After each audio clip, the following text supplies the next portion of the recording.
When coming up with things to scare the player in your video game, the weather isn't exactly the first thing that pops into anybody's head. However, in the Stalker video game series, the idea of the sky itself coming down to kill you is very much a part of the game. Imagine this. You're on a hunting expedition outside of Chernobyl, killing mutants so you can sell their pelts for dosh. When out on a regular trip, you hear crows start crying above you. Much like in real life, the birds can tell when the weather is changing, and them freaking out starts making you panic as well. Moments later, your personal digital assistant confirms it. An emission is coming, and you need to find shelter right now. Above you, the sky turns cloudy and dark, eventually turning into a thunderstorm roaring through the valley. But the sky isn't done changing colors, going from gray to orange to eventually being a vibrant red once it's already too late to save you. Luckily, you managed to make it to a building with a trader not far away, giving us 4 walls that will shield us from the storm. Through the holes in the ceiling, you can see a bright red glow emanating from the sky as the ground beneath you starts to shake violently. Outside, you can see crows hitting the dirt. What's killing them, you don't know, but you don't exactly want to step outside to find out. This storm only continues to get more and more violent, making you second guess if this building is actually good enough to protect you. From the windows that you can see out of, dust and what looks like fire rolls across the land, with whatever's kicking up the dust probably also stoking the flames. Soon after reaching the peak of the storm, it quickly calms down, however. So as you step outside, still shaking, and look up, you can see the sky bleeding red with various electromagnetic patterns, similar to the aurora borealis. At least you're alive for one more day of drinking in this shithole. And while you might be confused about what just happened, I'll happily explain all of it. But first, congrats. You just survived your first emission. Don't worry, this isn't an ad. I just wanted to tell you that my second channel exists now, where I plan on uploading there multiple times a week, and there's already 2 new videos on it. One about where I've been, and one of me and the guy who made 2 Minutes of Pain playing Minecraft and cracking each other up. Oh yeah, I also turned memberships on now, so if you want to support the channel financially, it would really help me a lot. Alright, back to the rest of the video. An emission, also known as a blowout, is a large and destructive weather event that occurs when the zone's energy reaches a tipping point and overflows, leading to a large release that kills and maims anything that's outside. Curiously, these emissions also seem to spawn certain types of rare anomalous artifacts. These artifacts lie hidden among extremely dangerous anomalous fields that burn, melt, shock, and even tear anything apart that comes too close. If you manage to traverse these fields without getting too close to any of the anomalies, you may acquire one of these artifacts in-game and sell them at a high price. These artifacts are capable of doing incredible things not seen before in nature, among which being the ability to deflect bullets, shield from radiation, or in the case of the Scarlet Flower, even seduce women. What exactly creates these artifacts, or even the emissions that spawn them in, isn't exactly clear, but it's believed to be connected to the zone. Past that, we don't know much. What we do know is that emissions have 2 main versions. Regular emissions like the one I just showed you, and its little brother, psi emissions. However, if you ask me which one I'd rather die in, the answer is always the same. Anything but a psi emission.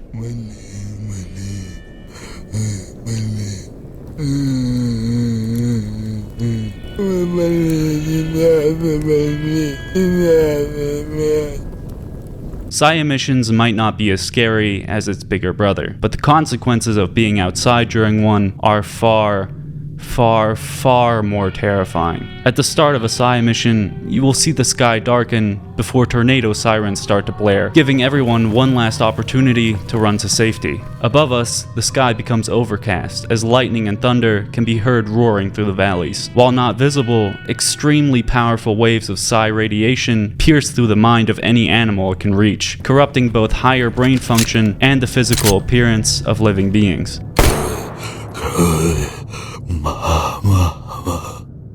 Both types of emissions are caused by psi energy, a new type of radiation that's unique to the Chernobyl exclusion zone that damages a creature's psychological well-being. This psi energy is not well understood, prompting research by the government and various groups that is closely guarded. What we do know about psi energy is gathered through word of mouth around a campfire, or when unlucky, even through lived experience. The effects of psi damage can be somewhat reduced by a drug developed in the zone, known as psi block. According to the game, quote, a drug that blocks avalanche-like nerve impulses. Consumption induces short-term loss of all emotion. From this, we can gather that emotions have something to do with the way in which psi energy hurts living beings, explaining why some of the mutants outside seem to be less affected, with even former human mutants shrugging off high levels of psi energy, presumably with not much left to destroy after being stripped of their humanity. This drug is expensive, however, and not everyone in the zone has access to enough funds for such medicine, let alone food, preferring to wander into the zone unprotected. When exposed to only a small amount of psi emissions, the victim's vision becomes yellow, followed up by dizziness, headaches, and even phantom-like hallucinations of various monsters from the zone attacking you. When exposed to too much psi radiation in too short of a period of time, the sufferer will experience permanent damage to their brain and body, turning them from regular stalkers like you and me into shambling zombies. These zombies are not like other zombies you're used to. Instead of being ruthless, animalistic monsters that mindlessly hunt you down, the zombies created by psi emissions are not mindless at all. Most of the zombies seem to retain some of their memories and even consciousness, seemingly grasping at straws through a thick cloud of confusion, coming close to self-determination, but always falling just short.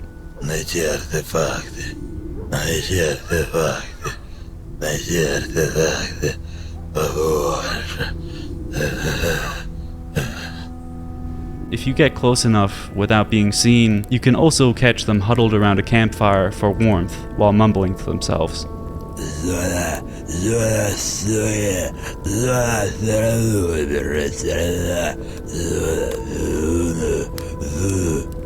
These poor stalkers also retain enough of their memory to shoot and reload firearms, although not very proficiently, showing a surprising amount of humanity left after being zombified by the storm. Clearly, these are still people deep down, people that are in extreme pain, both physical and mental. While some beg for food rations or obsess over artifacts, others reminisce about their sweethearts back home.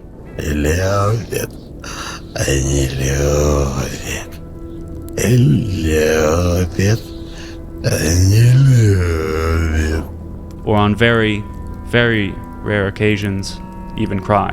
Interestingly, one of the zombies also seems to recall the very psi storm that shattered his brain.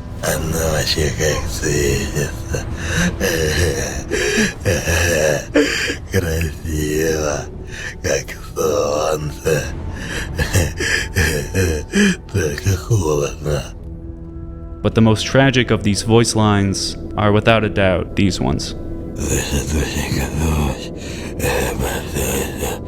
Скоро папа вернется.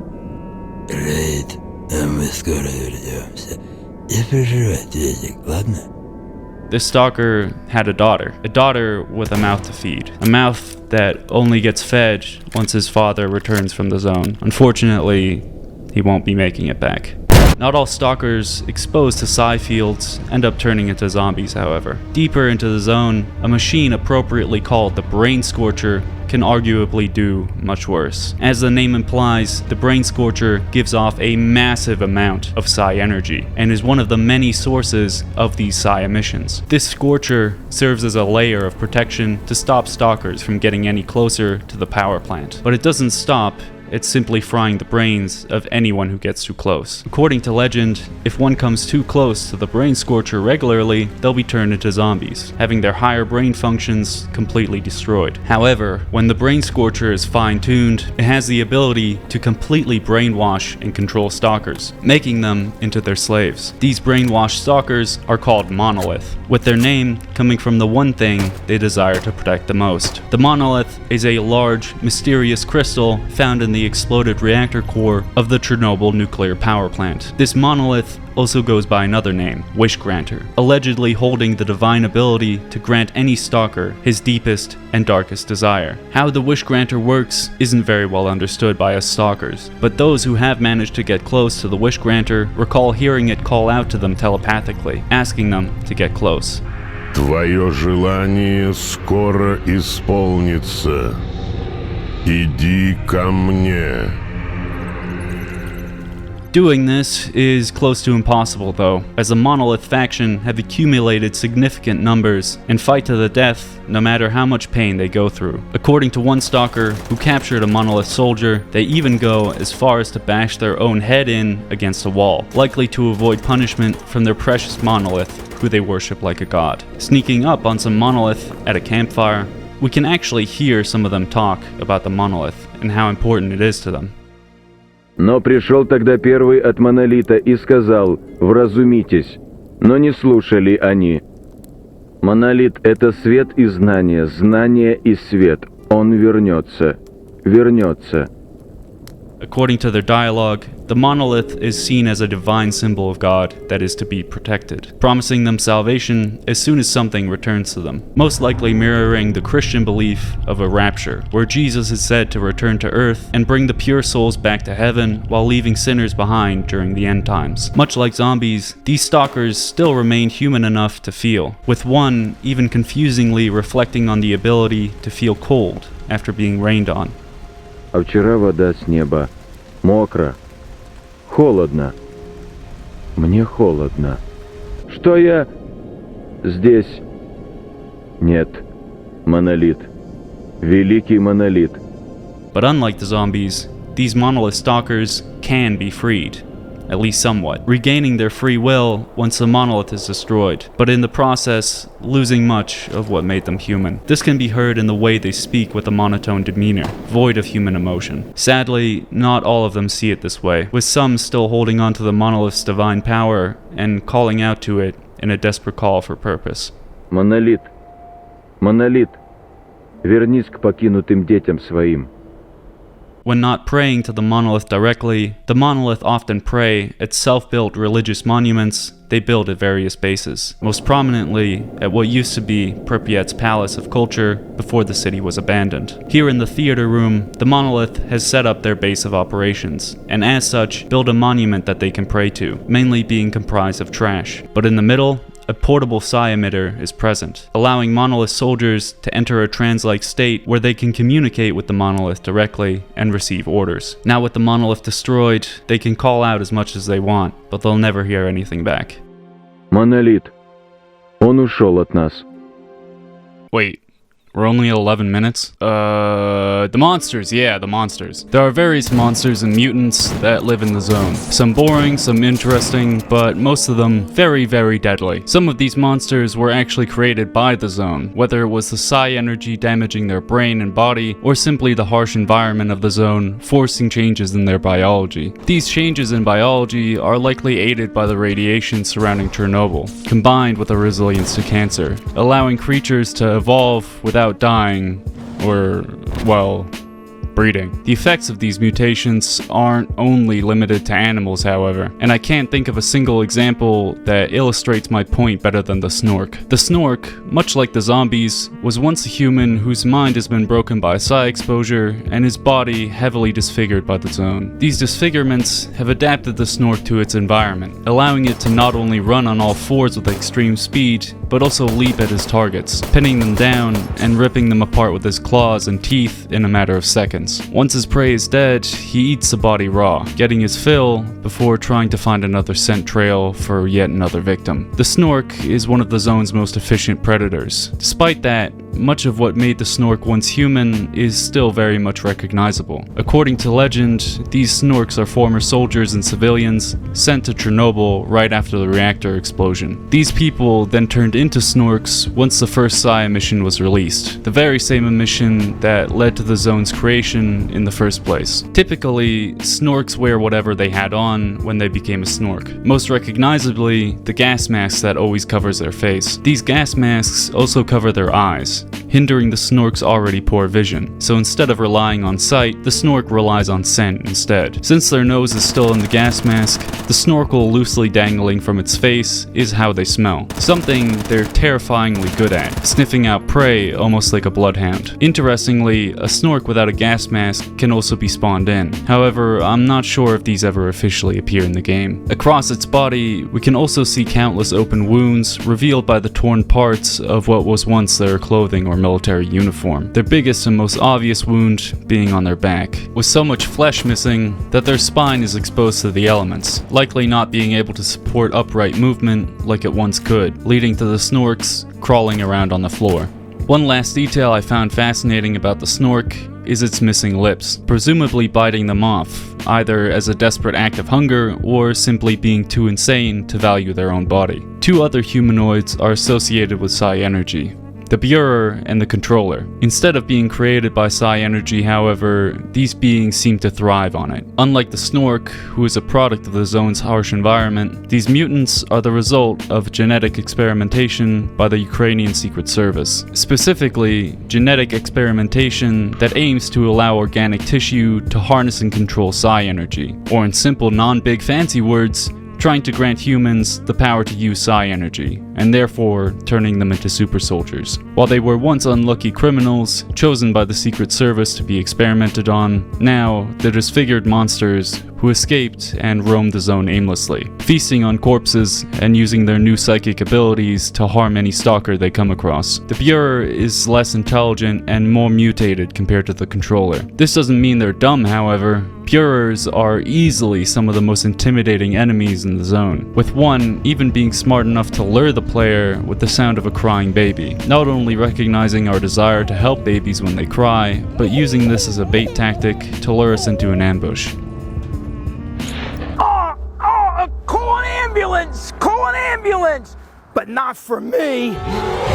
Imitating voices is the least of their powers, though, as they possess 4 different psi abilities in-game. The first of these is telekinesis, using psi energy to pick up objects with their mind and throwing them at you to deal damage. The second ability they have is a shockwave-like thingy, where the burer raises his hands before hitting the player with a wave of psi energy. The third ability that they have is a psi shield, where the burer raises a barrier of psi energy in front of them to protect themselves from incoming bullets. Their last psi ability is literally just some Star Wars shit, where the burer telepathically pulls the weapon out of the player's hand, rendering them unarmed and helpless while they scramble to pick their gun back up. Another interesting fact about the burer is its hatred of bright lights, leading them to habitate underground areas and tunnels rather than walking around in broad daylight. This is also likely the reason that they are always seen wearing long trench coats, with the hood and fabric helping greatly at reducing their exposure to sunlight. Underneath the trench coat,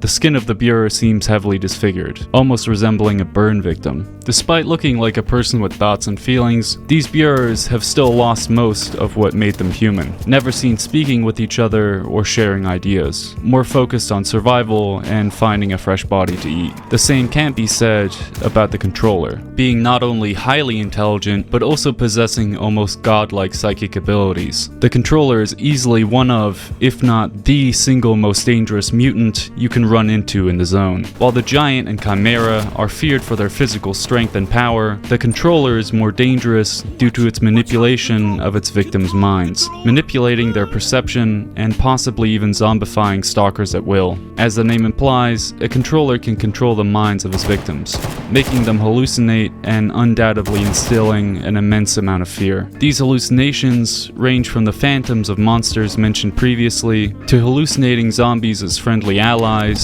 or the edges of cliffs as stable walkways. Interestingly, controllers seemingly always emit a small psi field around themselves, driving any human insane that comes in contact with them, no matter how much the controller tries to be friendly. Something they seem to actually be capable of, as one controller in a cave warns us to not enter as we approach. Leave here, man. Interestingly, referring to you as man, likely recognizing his evolution into an entirely new species. Either that, or the controller himself recognizes how much of a monster they've become, and have separated themselves from humanity. If you choose to attack a controller or get too close, you should be extremely careful, as their psi bolt attack is extremely deadly, forcing the player to heavily utilize cover. If the player has a direct line of sight, the controller will charge up his attack with a loud ringing, followed up by a zoom in of the controller's face. This attack drains the victim's psi health almost completely, with the player either dying outright or presumably being turned into a zombie that can no longer pose a threat to the controller. Something I somehow forgot about until I made the recording you see here is the controller's being able to make you turn the gun on yourself. preventing you from just running up on them with a shotgun or SMG. I even tried this with an RPG, but sadly it just kills the player and plays an MP3. Who am I, fucking Biggie? This of course also tells us a bit about psi energy as well, showing that it can be used to directly move muscles even without the host's consent, indicated by the extreme panic from the player before he actually pulls the trigger. Appearance-wise, the controller looks like a human much more than the burer does, strongly resembling an overweight man, wearing cargo shorts and wrapped in bandages. Whether the controller wore these clothes when he was still a human, or he put them on after being transformed, isn't exactly clear. The other glaring characteristic distinguishing them from regular people being their malformed heads, likely being enlarged in order to gain these psychic abilities. Similar to the snork, the controller also has a back injury that's bad enough to expose their spine to open air. Unlike the snork, this doesn't seem to impact their ability to stand upright, however. Sadly, neither of these monsters can be cured, forever spending their lives around other burers or controllers, but more commonly, eating, sleeping, and surviving completely on their own. Alright, is this video long enough yet?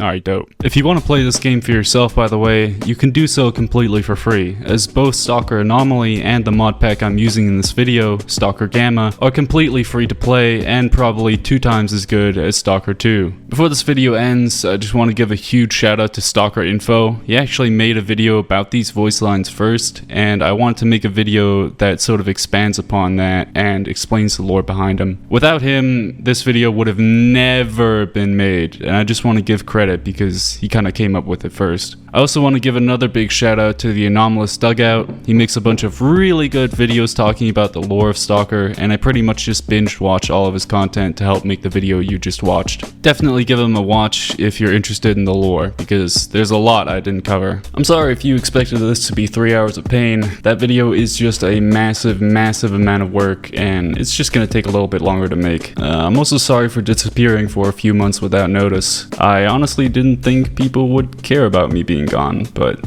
they did, and I should be more grateful and aware of that. I'm sorry. But that's why I also started up the second channel.